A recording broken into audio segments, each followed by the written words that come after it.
Palau de Musica, Catalana. Tā mēs gaidām ekskursiju. Kāpēc jāfilmē? Nedrīkst. Viens saka, ka nedrīkst filmēt.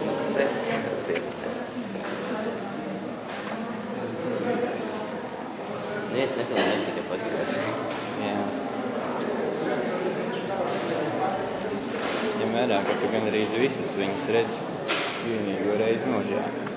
Gan rīģis. Gan vienkārši varēšu satiek pēc par called Orfeo Catalana. Here, by the door, you can see the inscription by the glass. So basically, the Palau was built to be their home, their social sign. And this happens to be the rehearsal room, where the choir meets to prepare their concerts. It has exactly the shape and dimensions of the stage, since the stage is right up there. So the ceiling looks exactly like the stage you will see later. And we will discover today that the Palau has been renovated, refurbished, twice now. And you can see that right here. So these columns with ceramic works by the Capitol or the stained glass works, that's all original. So it's a bit more than 100 years old. But then the ceiling, this lamp, those seats here, this was all designed in the 80s, first renovation. So you're going to find that combination of the original style and something a bit more contemporary. Now, I'm going to switch on the video.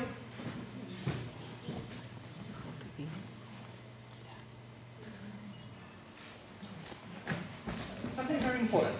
Pictures, photos. It is allowed to take pictures, as many as you want. Please, do not use the flash, though. And we also ask you not to film nor photograph the guides here, so that later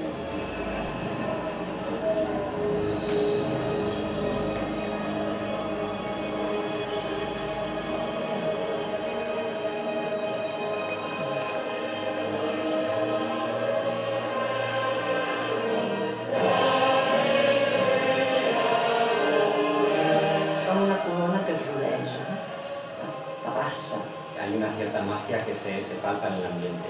Never seen anything like that. It's the joy of the atmosphere, also the color and the glass. Escoltar un concert al Palau aprofitant una matinal que hi hagi llum manuals, que és una experiència mística.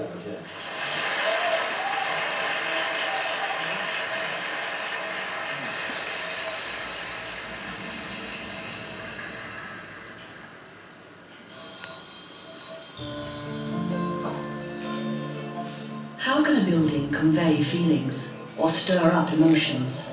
The stones of the Palau are alive. They are the result of a unique moment, of the tenacity of a group of people united by their love of music and of their country. Since 1908, these stones have seen the best artists of the 20th century.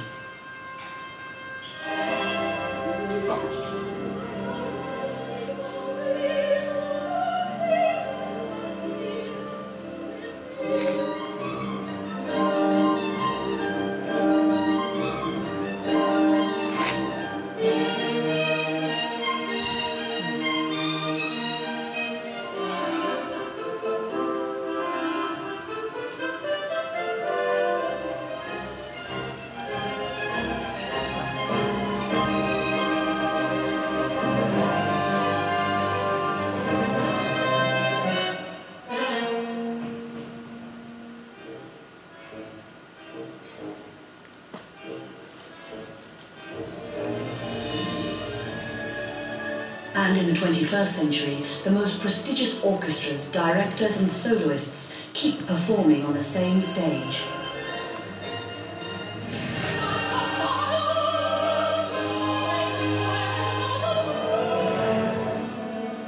At the present time, it is a concert hall able to organize more than 300 concerts per year, and all music is welcome.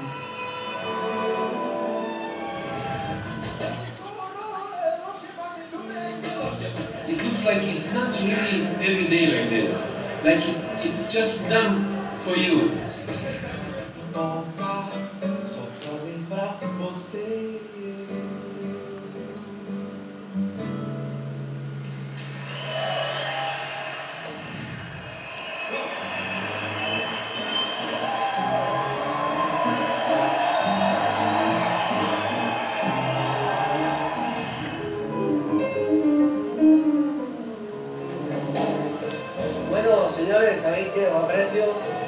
Los miro a todos como músicos y como compañeros que soy y que espero de vosotros lo de siempre.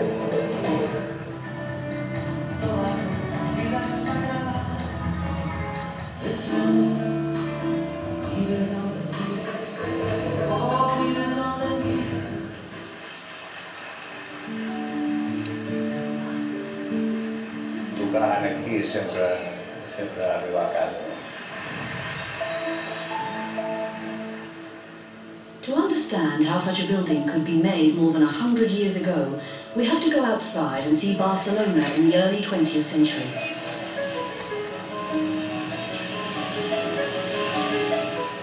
It was a melting pot where the most vanguard artists were living.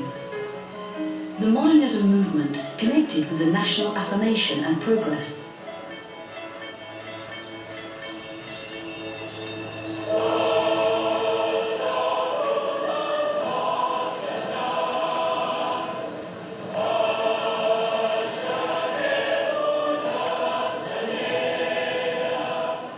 In this context, in 1891, the Orfeo Català was born.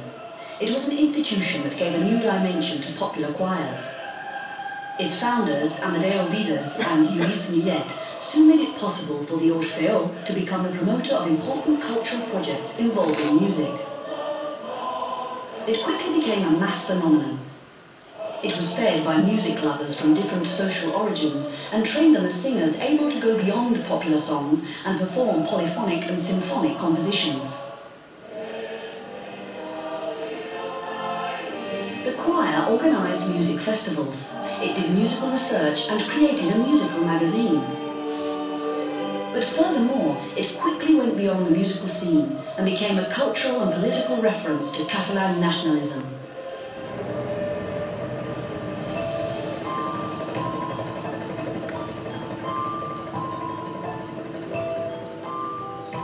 The Orfeo Català grew up, as did Barcelona. The new Eixample cohabited with the narrow streets of the Gothic quarter. In this densely inhabited area, the Orfeo bought a estate next to a church.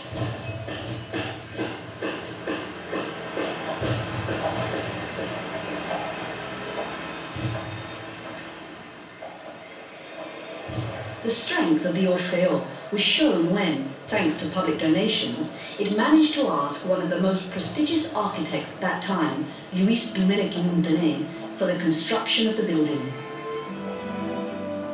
Because of the location of the concert hall, it barely had any natural light, but with an outstanding use of materials and groundbreaking structural resources, the architect was able to create a hall that is perceived as a box of light.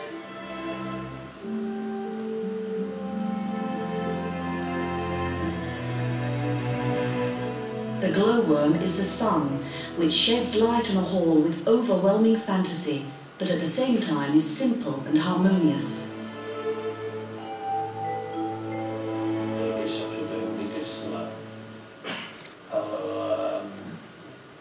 l'absolutament capficament de l'arquitecte Domènech Muntaner a fer un auditorium ple de llum i no deixat de vidre. For high frequency, for the violins, for the flautas, it's high glass is very good. Tots fan una gran lluança de l'acústica, però tots, des de directors d'orquestra, solistes, cantants.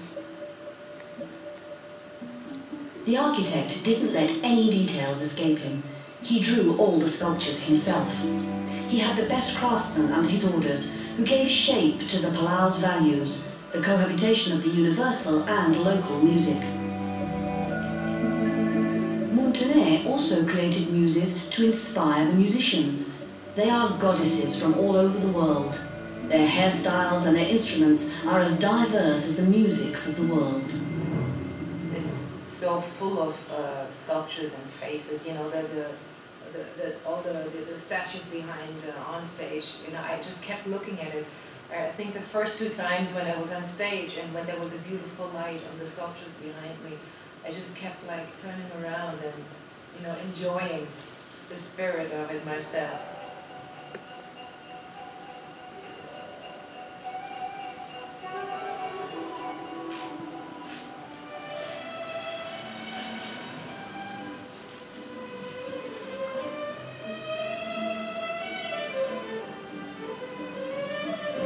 Outside, as if they were on the prow of a ship, the people look to the future under their leader, St. George, Catalonia's patron saint.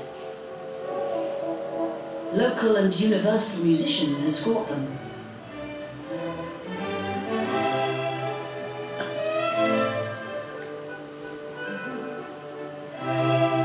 With the composition of columns and arches, the combination of glass, bricks and pottery mosaics, Domenico Montaner was capable of transforming a space with no perspective into a porous facade, an invitation to come in. El talent d'en Domenico Montaner per controlar les aplicades és únic. Això és evidentíssim. O sigui, com va treballar amb vidrers, ceramistes, escultors, com va coordinar tot això amb una obra, això és un cas extraordinari. Indoors, following the modernist passion for nature, we can see a combination of columns with flower motifs, stained glass, bricks and mosaics, which create a fantastic atmosphere, a garden with no night.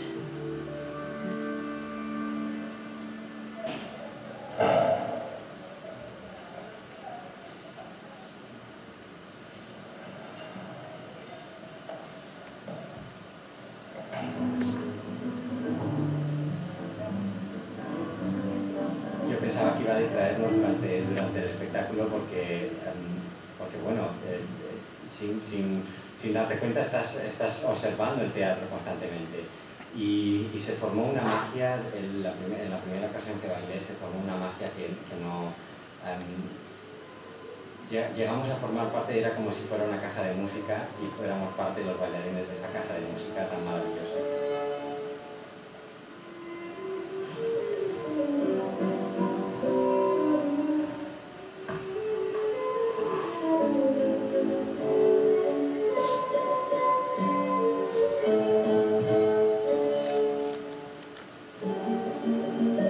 Since the 80s, the Palau has been refurbished and extended, and now we can see its original facade. In 1997, it was declared a World Heritage Site by UNESCO, and now has new facilities which makes it a world-class concert hall.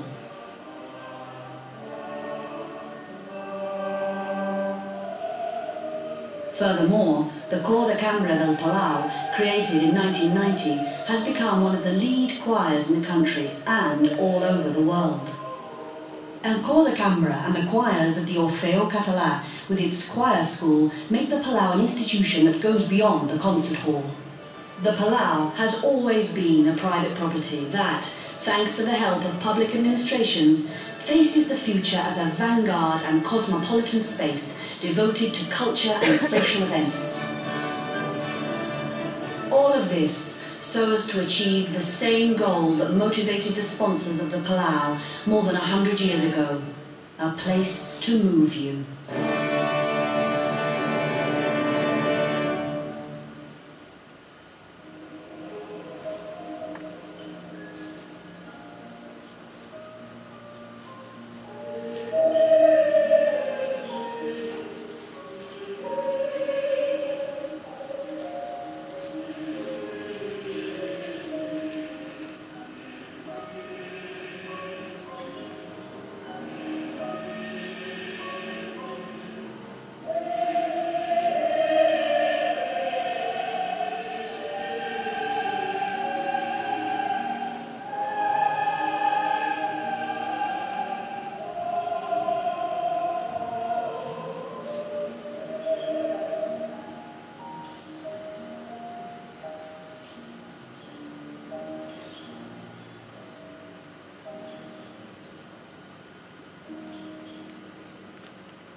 a local composer, maybe less known, but important for the local tradition. Clave, he founded the first popular choirs in Spain, and the rest of the sculpture is related here and Triunfa represent one of the songs, Las Flores Flowers of Pain.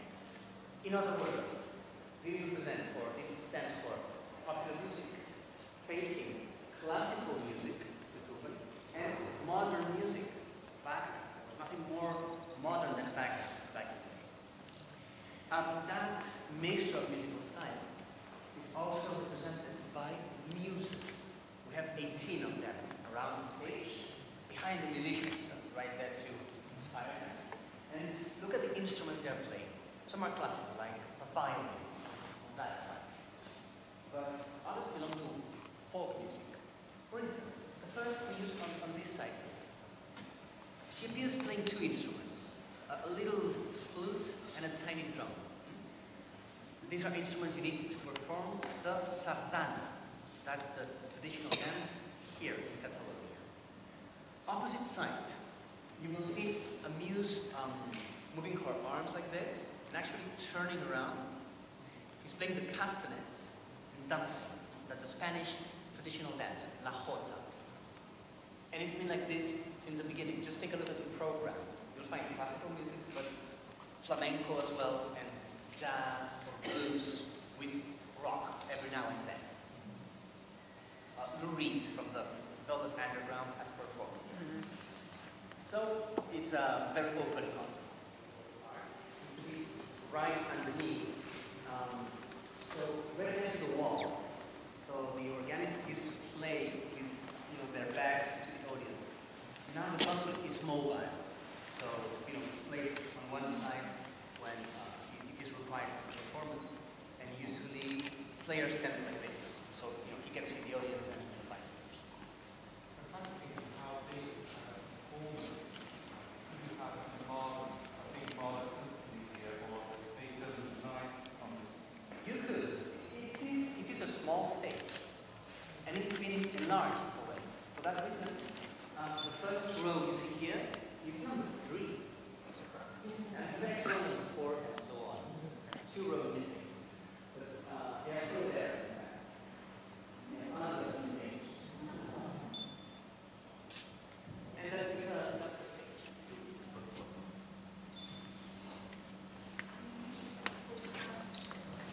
that's the stage. Yes, that's that.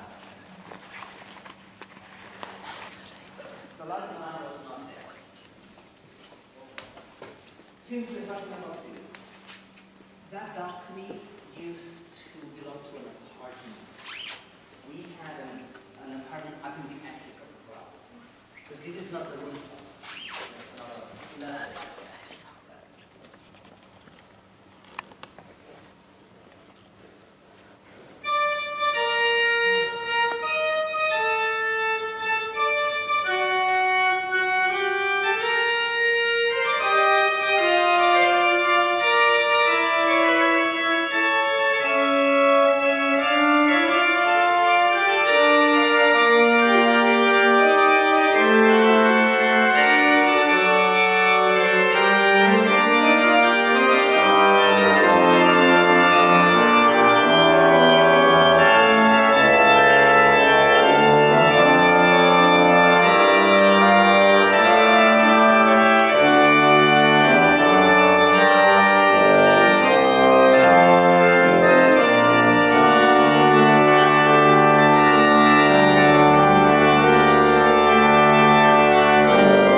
Alright, so, like I said, this is Minet's room. Here we find a bust of Mr. Minet, who co-founded the Orfeo Catalana, together with Vivas, who will find that building. Vivas left the choir very soon and moved to Madrid, where he made a career as a composer. So, Minet remaining as the main pillar of his house. The rest of busts represent composers and musicians whose career was developed pretty much here in this concert hall, especially that of Casals, the famous cello. Then, if we look outside, the first thing we find is how close this apartment building is, because it's difficult to take a picture of the front of the side. You will just hit that apartment building. Well, the solution to this is the following. You should just stand outside, facing the corner, the angle. That's where you'll find the big sculpture out there. There's a lady opening her arms with this. She represents the popular song. That's the title of the whole sculpture. There's a group of people singing there, and up on top, Saint George, our patron saint in Catalonia, just like me, exactly the same patron saint. If you look at that like the prow of a ship, that's the best perspective. And by the way, a little detail for you to remember. If you happen to love cinema, there's a movie I'd like to recommend you. A Spanish film, all about my mother. It won an Oscar some years ago. It was filmed by Almodovar. Shot in Barcelona. One scene was shot in one of those apartments. So you will see this balcony here with all these columns seen from the front.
The first thing we find is the real size, the real dimension of the hall, all the way up to the last rows of seats.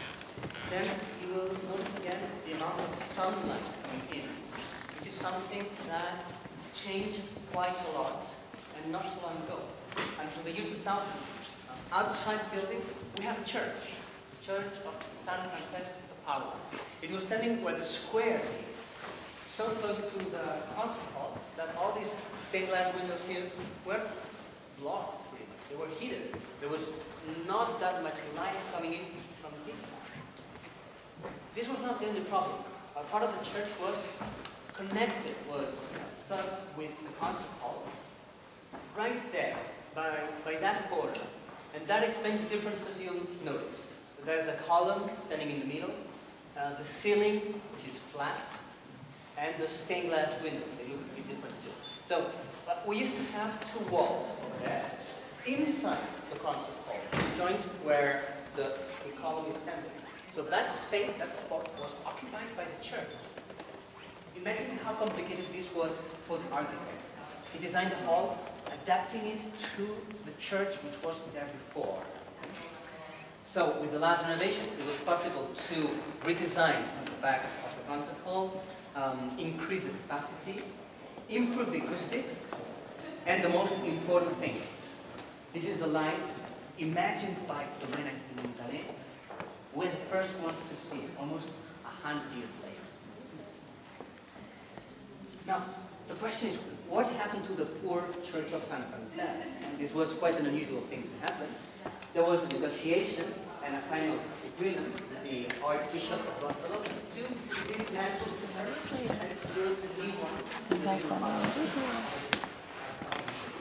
Everybody was pretty satisfied with the plan of both calendars. 2 crosses and 8 red stripes.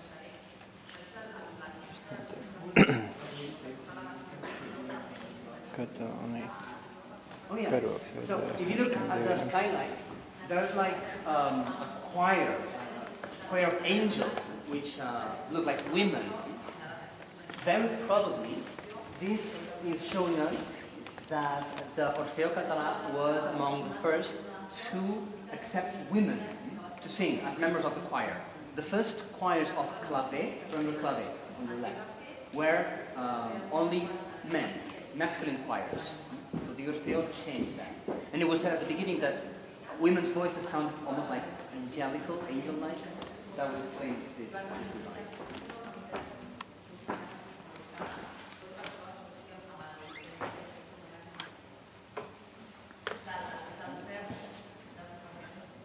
Alright, so we're gonna leave the concert hall now. We'll just meet by the little bar we saw to give a conclusion to the tour. Let's go.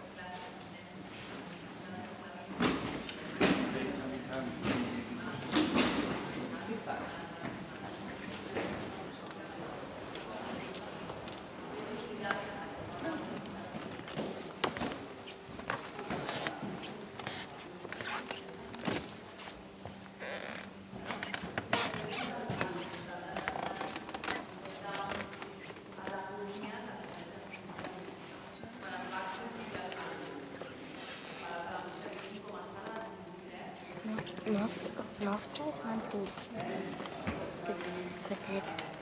Es nav filmēts, vai pagaidi, jāpagaidi. Nu, tāpat paskaties mitiņā.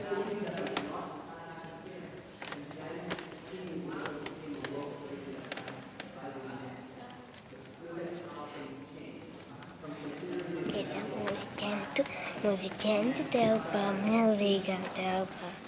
Atskaties, ka lampa. Tā nav lampa.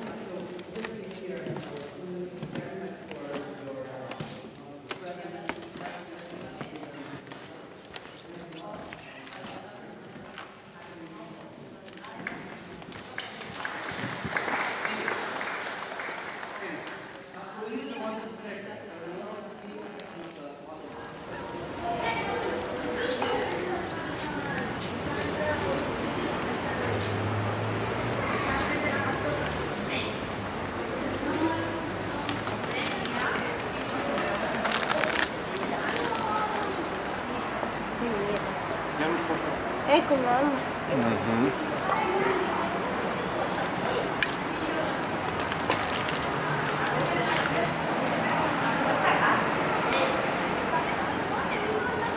Palau de Musica. Catalana. Nāpēc. No ieejas, bet no sāniem. Mēs tās kolānas no iekšpuses redzējām.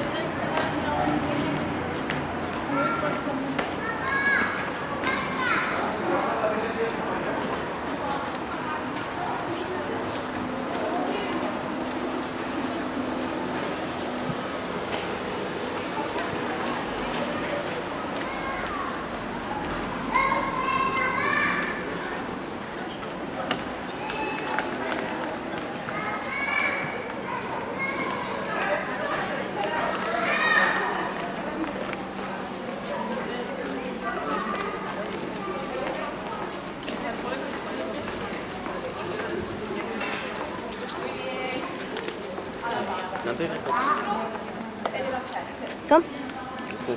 Evo lì.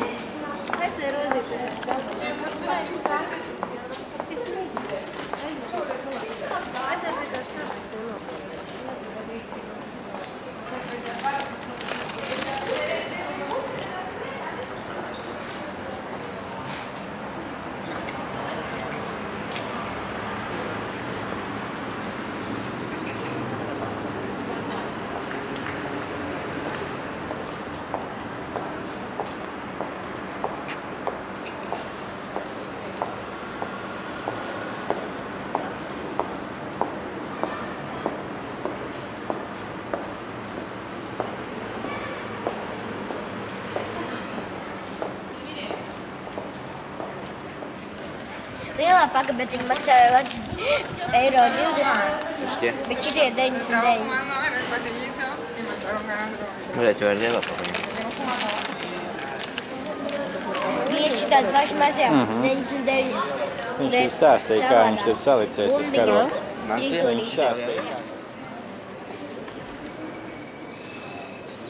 Thank you.